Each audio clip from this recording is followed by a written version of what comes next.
नमस्कार. आपण जेव्हा एखाद्या शहराबद्दल बोलतो तेव्हा आपल्या डोळ्यासमोर काय येतं? त्याचा इतिहास, त्याची संस्कृती, बरोबर?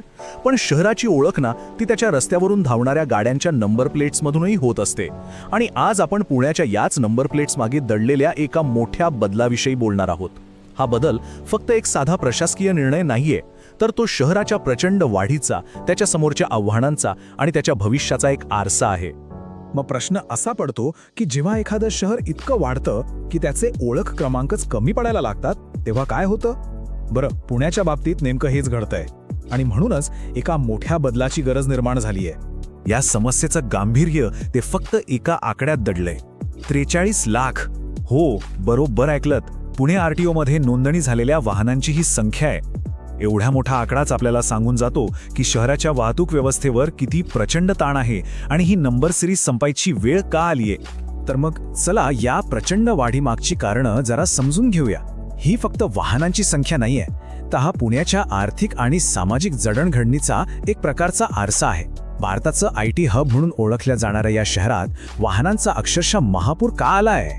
हे चित्र अजून स्पष्ट होतं जेव्हा आपण आकडेवारीकडे बघतो.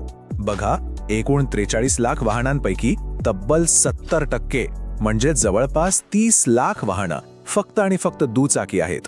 यावरून हे अगदी स्पष्ट होतं की पुण्याच्या खासगी वाहतूक व्यवस्थेचा कणाच या टू व्हीलर्स आहेत. आता ह्यामागे कारणंही तशीच आहेत.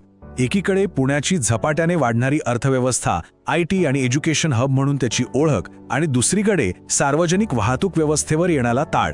या सगळ्यामुळे काय झालंय तर खासगी वाहनं खरेदी करण्याचं प्रमाण प्रचंड वाढलंय. विचार करा, दर महिन्याला हजारो नवीन वाहनं रस्त्यावर उतरत आहेत.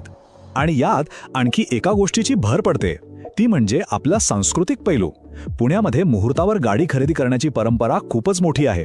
सणासुदीच्या दिवसात किंवा एखाद्या चांगल्या मुहूर्तावर एकाच दिवशी हजारो गाड्या विकल्या जातात. आणि याचा थेट परिणाम काय होतो तर उपलब्ध असलेली नंबर सिरीज अजूनच वेगाने संपते.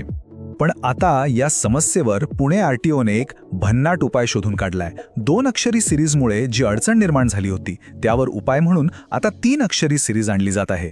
हा एक असा बदल आहे जो शहराच्या रजिस्ट्रेशन सिस्टमला एक पूर्णपणे नवीन ओळख देईल.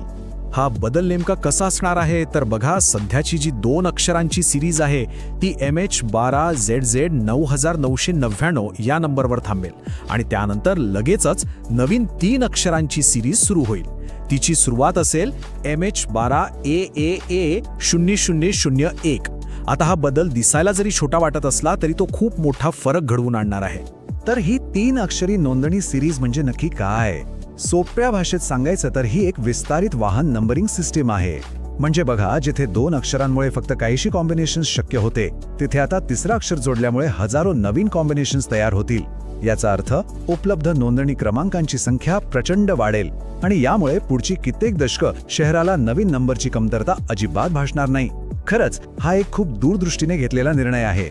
आणि तुम्हाला माहितीये, या एका बदलामुळे पुणे एका खास एक्सक्लुझिव्ह क्लबमध्ये सामील झाला आहे. भारतात फारच कमी शहरांनी हा टप्पा गाठलाय. यावरूनच आपल्याला या पॉलिसी चेंजचं महत्त्व आणि राष्ट्रीय स्तरावर पुण्याची वाढ किती जबरदस्त आहे हे लक्षात येतं. आतापर्यंत भारतात फक्त नवी दिल्लीमध्येच 3 अक्षरांची वाहन नोंदणी सिरीज वापरली जात होती. आणि आता या यादीत दुसरं नाव जोडलं गेलंय, ते म्हणजे आपलं पुणे. विचार करा, देशाची राजधानी आणि त्यानंतर थेट पुणे. यावरूनच आपल्याला शहरातली वाहनांची संख्या आणि विकास कुठल्या लेव्हलला पोचलाय याचा अंदाज येतो. हा निर्णय फक्त शहरातली वाहनांची घनता दाखवत नाही, तर तो परिवहन प्राधिकरणाची प्रशासकीय दूरदृष्टी सुद्धा दाखवतो. जी प्रशासकीय तयारी आपल्याला देशाच्या राजधानीत दिसते तीच आता पुण्यातही दिसतेय. आणि हे शहराच्या वाढत्या महत्त्वाचं एक मोठं प्रतीक आहे. बरं, आता जरा भविष्याकडे बघूया.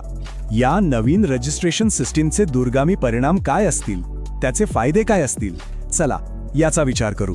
कारण हा बदल फक्त एका नंबर प्लेट पुरता मर्यादित नाहीये. या नवीन सिस्टमचे फायदे अनेक आहेत. सगळ्यात महत्त्वाचं म्हणजे पुढची साधारण 30 ते 40 वर्ष वाहन नोंदणीची चिंता मिटली. याशिवाय चॉईस नंबर्स किंवा पसंतीच्या क्रमांकांच्या लिलावातून आरटीओला एक नवीन रेव्हेन्यू सोर्स मिळेल आणि हा पैसा पुन्हा शहराच्या इन्फ्रास्ट्रक्चरसाठीच वापरला जाऊ शकतो. अजून एक गंमत म्हणजे 3 अक्षरांमुळे आता दादा, बॉस, राम असे अनेक अर्थपूर्ण शब्द तयार होऊ शकतात. त्यामुळे अशा फॅन्सी नंबर प्लेटची किंमतही वाढेल. आणि सगळ्यात शेवटी ही संपूर्ण प्रक्रिया अधिक पारदर्शक आणि एफिशियंट व्हायला नक्कीच मदत होईल. हे सगळं आपण थोडक्यात असं समजू शकतो, सध्याची 2 अक्षरी सिस्टीम तिच्या शेवटच्या टप्प्यात आहे. लवकरच 3 अक्षरी सिरीज सुरू होईल आणि त्यामुळे पुढच्या 3 ते 4 दशकांसाठी शहराच्या वाढीसाठी रजिस्ट्रेशनची कोणतीही अडचण येणार नाही. तर मग ह्या सगळ्या विश्लेषणातून आपण काय शिकलो? ही गोष्ट फक्त एका नंबर प्लेट बदलण्याची नाहीये, नाही, ही गोष्ट आहे त्यामागे दडलेल्या एका शहराच्या उत्क्रांतीची. पुण्याची ही नवीन रजिस्ट्रेशन सिस्टम खरं तर शहराच्या स्वतःच्या यशाला दिलेला एक प्रतिसाद आहे. ही एक गोष्ट आहे की जेव्हा एखादं शहर इतकं वाढतं की त्याच्या मर्यादा अपुऱ्या पडू लागतात, तेव्हा ते शहर स्वतःला कसे नव्याने घडवतं आणि इनोव्हेटिव्ह उपाय कसे शोधून काढतं. आज भारताची शहरं ऐतिहासिक वेगाने विस्तारत आहेत. या सगळ्या पार्श्वभूमीवर एक विचार करण्यासारखा प्रश्न मागे राहतोच. पुण्याच्या नंतर असं पुढचं शहर कोणतं असेल जे आपल्या विकासाचा वेग सांभाळण्यासाठी स्वतःचा कोड, स्वतःची ओळख पुन्हा नव्याने लिहील?